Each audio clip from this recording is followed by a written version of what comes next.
mai khi gặp mong tắc tắc lâu á tiền alang Sylvia lâu sinh về mấy cái gì à tết tết trong cái xây liền à tiền này nó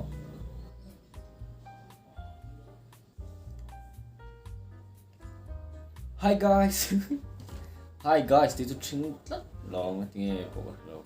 lâu in tiếng ole ole đi mi thật thâu mà cảm thấy sôi khi nào ai lâu à anh chưa phải à giặc lâu mấy mấy phim thôi ha lâu channel hi diễn này vắt lâu à sẽ run lụt về phim hi cần lâu mà đi lom thú cái gì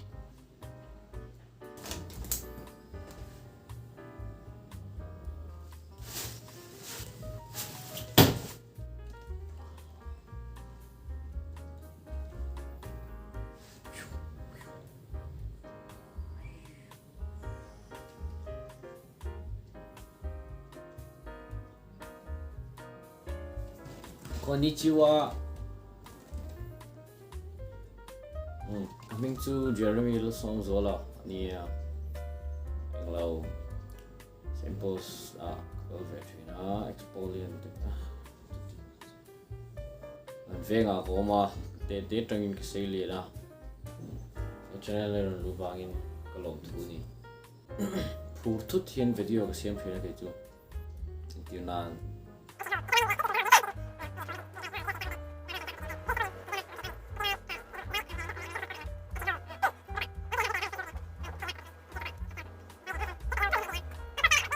Sẽ trái mình content value thật đấy, không tăng dân chỉ cái tung toa, này hậu thâu được mình làm mò cho regular, lấy mà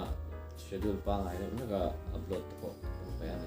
video thì đủ lại check out là like vạch thế comment vạch thế bọc à, chọn subscribe cái thế cái lâu tu suggestion được bộ thì vạch tu, if you have any suggestions, konnichiwa, hành mấy, cho anh lâu thêm bọc hạt cho nó soi hal đua. YouTube channel mo chỉ sang launch cái đó chuan niche chỉ sang à niche dilemma niche gì chú channel type chỉ sang à ni chú in type pon thế năng mà ni pon rồi soi thế cái đủ sa cái xiêm sa cái idea sa thế bộ han script writer ang thế mo video editor ang thế mo voice over ang thế mo tiếng han yon tel thei ta ni ase kha long term đâu thì ai don ta chan chu long term mindset đâu tiếng ai nên cho chan chu monetize lúc khá hard chuyện ta tiếng hay chu monetize sa kan lấy tiền ni lo chuan mo monetization requirement meet to sa channel lấy tiền lo chuan lấy tur bom non chu karinga ma se sum kha omri lo ta ni chuan share box tu chu flow kan nei do long tu man ma se an motivation frame ho mo ha te ha ko som cheu ni chu nên trang launch la idea de ha community angin kan mo chon idea de anh sẽ có mong là anh bùi thấy na biết cái này bùi nga video editing thế cái đủ đàn tóc chân mấy lần lâu chi đậu vắt này xe cái tiền sân chung mấy lần chi cho anh có lập được thằng à mua theo chú đi if you are interested DM join in anyways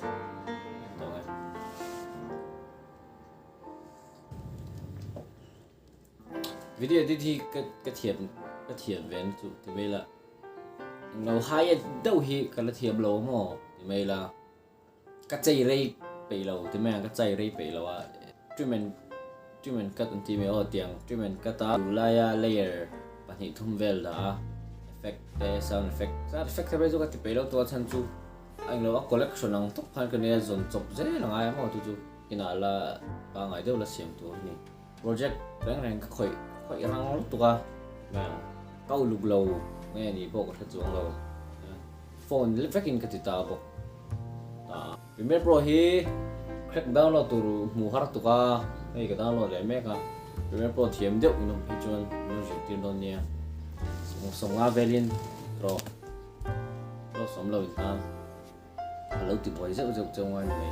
nó có cái gầu cái nàoนี่ก็บอกเป็นมีเฟซบอกว่าวินิพิกนี่อันนี้ล็อกคันฟันโดยคลักตะกินป้าเป็นอะไรเป็นโบราณส่วนให้ฟันมาซับเบอร์อันนี้กันเนี่ยหัวนักเก็ตส์ดีนักเก็ตส์ว้าว fel ver lo mi hin se ngai lo mo ani sual thel chawin min se thi hei te chon mi lo se lo shin hin ne lo te lại tổng không